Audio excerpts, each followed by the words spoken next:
የሰዓቱ ሰበር መረጃዎች በዛሬው ዕለት ከደመጡ እጅግ ወሳኝ ርዕሰ ጉዳዮች መካከል ዛሬም እንደ ትላንቱ አፋብኖች ሌላኛውን ድል ማብሰራቸው ተነግሯል። ካምፑን በ2 ሰዓት ውጊያ ብቻ መቆጣጠራቸው ተነግሯል። ይህ በርካቶችን ሲያሰቃይ የነበረውና ለበርካቶችም ህልፈት ሰለባ የሆነው የአገዛዙ ካምፕ በአፋብኖች መደርመሱ ተነግሯል። የት አካባቢ የሚለውንና ዝርዝር መረጃ ከዚህ እውነት ጋር ተያይዞ ይዘናል። በዚህ መረጃ ሰዓት ታደምጣላችሁ። እንዲሁ ከመሸ በጀነራል ዘውዱ የሚመራው ጦር ላሊበላ ላይ መከበቡ ተነገረ። እጅ አልሰጥም በማለት ከፍተኛ ላስጨራሽ ውጊያ እያካሄደ የሚገኘው በጀነራል ዘውዱ የሚመራው 31ኛው ክፍለ ጦር በዛሬው ዕለት ላሊበላ ላይ እጅግ ተአምራዊ ኦፕሬሽን በአፋብን እንደተሰራበት ተነግሯል። ከስፍራው የደረሰንን መረጃ በዚህ መረጃ ሰዓት ዝርዝሩን የምታደምጡ ነው የሚሆነው።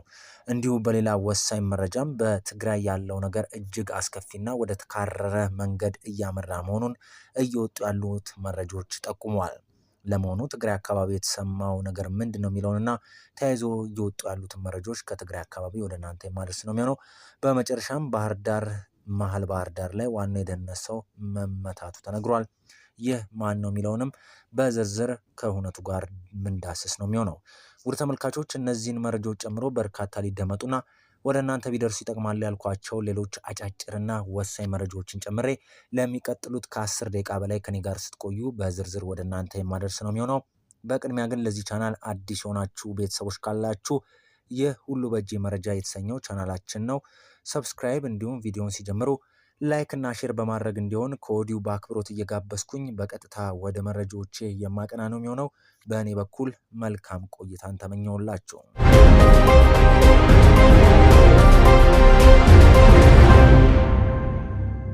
ሰላም ጤና ይስጥልኝ። በመላው ዓለም የምትገኙ ውድ ኢትዮጵያውያን እንደምን ሰንብታችኋል? በመረጃ ሰዓት ተገናኝተናል። መረጃዎቹን ወደ እናንተ እያደረስኩ አብሬያችሁ የምቆየው ከሁሉ በእጅ መረጃ ቻናል እኔ ሉል ነኝ። ቀዳሚውን መረጃ ወደ እናንተ በማድረስ የዕለቱን ፕሮግራም የምጀምር ነው የሚሆነው። የኮሎኔሉ አለሜ አጃቢ አስቴ ዴንሳ ብርጌድን መቀላቀሉ ተነገረ። የብልጽግናው ወንበር አስጠባቂ ኃይል እየፈራረሰ አፋብንን እየተቀላቀለ መሆኑን የሚያሳዩ መረጃዎች ወጥተዋል። ከኮሎኔል አለሜ አጃቢ በተጨማሪም በትናንትናው ዕለት ከስማዳ 2 የአድማ ብተና ኃይል ከአስቴ ደግሞ 3 የመከላከያ አባላት የፈራረሰውን አገዛዝ በመክዳት የሜጀር ጀነራል ውባንተ አባታ 1ኛ ኮር ጉና ክፍለ ጦር የአስቴ ዴንሳ ብርጌድን ተቀላቅለዋል። በዛሬው ዕለት እጅግ ያገዛዙ ቁጥር 1 ኮሎኔል እና አዋጊ ነው ተብሎ የሚነገርለት የኮሎኔል አለሜ አጃቢ የሆነው መላኩ ቢሻው በዛሬው ዕለት እንግዲህ አፋብንን መቀላቀሉ ነው የተገለጸው። በሌላ ወሳኝ ዝርዝር መረጃ ከዘመቻ አንሻ ሳይድ ማግስት የብልጽግና ሰራዊት መፈራረሱን ቀጥሏል። ለብልጽግና የዙፋን ወንበር በማሞቅም እንዲሁም ባለማወቅ እየታተረና እየተጋ የሚገኘው ብልጽግና መራሹ ጦር በዘመቻ አንሻ ሳይድ በዛሬው ዕለትም ድባቅ መመታቱ ተነግሯል። የአፋብን ወሎ ቤተ አማራ ሚኒሊክ 303ኛ ኮር አካል የሆነውን የ19ኛ ክፍለ ጦርን የተቀላቀሉ 10 አለቃ አማራ ተፈራና ጓደኛው ከ34 ክፍለ ጦር 4ኛ ሬጅመንት በመውጣት የአፋብንን እንዲሁ ቤት መቀላቀላቸው ተረጋግጧል።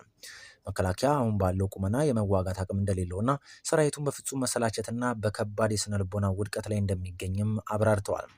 በሌላ መረጃ 303ኛው ግዙፉ አሳምነው ኮር አካል የሆነውን 34ኛ ክፍለ ጦር የተቀላቀሉት የ13ኛ እዝ ኦፕሬተር የነበሩ መሰረታዊ ወታደር ማሪዮን ጌታ፣ 2ኛ መሰረታዊ ወታደር ዮሴፍ አዱኛ፣ 3ኛ ላይ መሰረታዊ ወታደር ቴዎድሮስ ጥላሁን ሁላቸውንም ቤተሰቦቻቸውን ልከው ከሚያስተምሯቸው ኮሌጅ ላይ በማፈን ወደ ማሰልጠኛ በማስገባት ተገደው የገቡ እንደሆነ ገልጸው የአገዛዙን ጓድ ከፈተሹና ከመረመሩ በኋላ ለቤተሰቦቻችንና ወንድም እህቶቻችን ማጥፊያ ስርዓትና ተቋም አናገለግልም በማለት አፋብንን እንደተቀላቀሉ ተናግረዋል።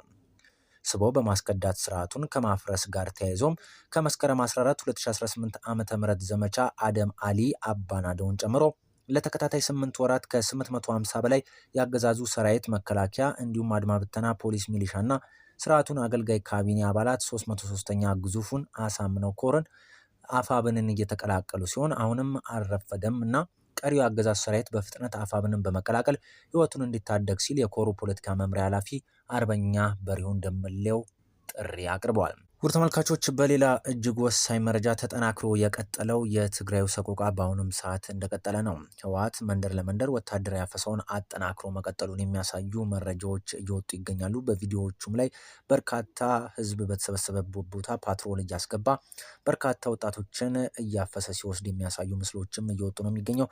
እንዲሁ በዛሬው ዕለትም ከቀናት በፊት በሽሬ የተፈጸመውን ወታደራዊ አፈሳ እንዲሁ በዛሬው ዕለትም መቀሌና እንዲሁ አዲግራት አካባቢ ላይ መድገሙ የተነገረው በተለይም በአዲግራት ከፍተኛ የህዝብ ተቃውሞ እንደደረሰበት የሚያሳዩ ቪዲዮዎችም ወጥተዋል ማለት ነው። ነገር ግን ከፍተኛ ተኩስ ህዝቡ ላይ በመክፈት እንግዲህ በርካቶችን አፍሶ ለመውሰድ ያደረገው ሙከራ አዲግራት ላይ እንዳልተሳካለት ተነግሯል። ከዚህ በተጨማሪም በመቀሌም በርካቶችን እየደበደበ ወዳልታወቀ ቦታዎች እየወሰደ እንደሚገኝና ይህንንም ፍራቻም መቀሌ አካባቢ ያሉ ቤተሰቦች ልጆቻቸውን ወደ አዲስ አበባ ወዳገኙበት ወደ አፋር መስመር ለማስወጣት እየተገደዱ እንደሆነ ነው የቢቢሲ አምሃሪክ መረጃ የሚያሳየው። በትግራይ ክልል እንግዲህ በሰሞኑን ያገረሸው ይህ የአፈሳ ዜና በዛሬው ዕለትም ቀጥሎ መዋሉ ነው የተገለጸው።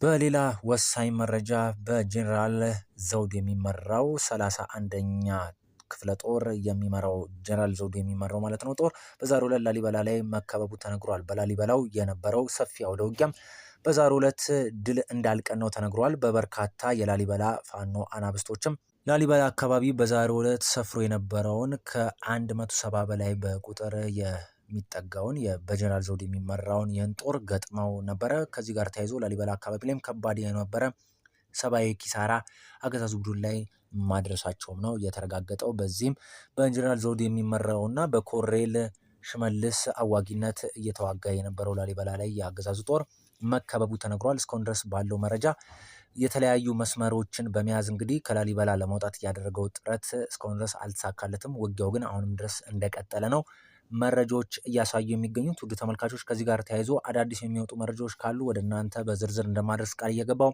ወደ ሌላኛው ወሳኝ መረጃ በዚሁ የማቀና ነው የሚሆነው። ውድ ተመልካቾች አሁን ደግሞ ከባህር ማዶ ወዳገኘናቸው ወሳኝ መረጃዎች ሳቅና ትራምፕ ለኢራን የመጨረሻ ማስጠንቀቂያ መስጠታቸው ተሰማ። ሆርሙዝ ሙሉ ለሙሉ ተዘግቷል። ኢራን ለአሜሪካ የሰጠችው ምላሽ ነው። አሜሪካ በኢራን ላይ አዳሯን ከባድ ጥቃት ማድረሷ ታውቋል። ዋሽንግተን በቶም ሃውክስ ሚሳኤል ጭምር እስከ ቴህራን አቅራቢያ ጥቃት ማድረሷን በፕሬዝዳንቷ በኩል ገልጻለች። ኢራንም በምላሹ በጆርዳንና ኩዌት በሚገኙ የአሜሪካ የጦር ቤዞች ላይ ከ12 በላይ ሚሳኤል እና ድሮን በመጠቀም ጥቃት የሰነዘረች ሲሆን በሆርሙዝ ሰርጥም 2 መርከቦችን መትቻለሁም ስትል አስታውቃለች። የአሜሪካን ጥቃት ተከትሎም በሆርሙዝ ሰርጥ የሚያልፍ የትኛውም አይነት መርከብ አይኖርም ስትል ኢራን ዛቻዋን ጠቅሳለች። ሰርጡ ሙሉ በሙሉ ተዘግቷል ስትል በጦር ቃል አቀባይዋ በኩል ይፋ ያደረገችው ኢራን እንዲሁ ሆርሙዝ ሙሉ ለሙሉ ተዘግቷል ካለች በኋላም ዓለም አቀፍ የድፍድፍ ነዳጅ ዋጋም $2 ጭማሪ ማሳየቱም ነው የወጡ ያሉ መረጃዎች የሚያሳዩትም። የአሜሪካ የቀጠናው እዝ ግን የንግድ መርከቦች አሁንም በሆርሙዝ እያለፉ ነው ሲል መግለጫ ሰጥቷል። አሜሪካ በምሽቱ ጥቃት 49 አቶም ሃንክስ እንዲሁም ሚሳኤሎችን በመጠቀም 18 ኢላማዎችን መምታታቸውን ትራምፕ አሳውቀዋል። ዛሬ ሰኔ 4 2018 ዓ.ም ኢራን ወደ ስምምነት ካልመጣች ከምድረ ገጽ ይጠፋሉ ሲሉ ትራምፕ ማስጠንቀቂያ መግለጻቸው ታውቋል። ውድ የሁሉ በእጅ መረጃ ቻናል ተከታታዮች ለሰዓቱ ያጠናቀርናቸው መረጃዎች እነዚህን ይመስሉ ነበረ። ወደ በኋላ ላይ በአዳዲስና ወቅታዊ መረጃዎች ዳግም እንደምንገናኝ ቃል እየገባው የሰዓቱን መረጃዎች እዚህ ላይ ጨረስኩኝ። ቪዲዮ ከተመቻችሁ እንደተለመደው ላይክ፣ ሼር እንዲሁም ማንኛውንም ሀሳብ አስተያየታችሁን ኮሜንት ሴክሽን ላይ ብጽፉልኝ ደስ ይለኛል። ለዚህ ቻናል አዲስ ሆናችሁ ቤተሰቦች ካላችሁም ሰብስክራይብ በማድረግ እንዲሁ የምንለቃቸውን መረጃ ቪዲዮዎች በፍጥነት ወደ እናንተ እንዲደርስ ያድርጉ። ሀገራችን በህዝቦቿ ጥረት ታፍራና ተከብራ ለዘላለም ትኑር። ብሩህ ቀን በእኔ በኩል ተመኘውላችሁ። መልካም ጊዜ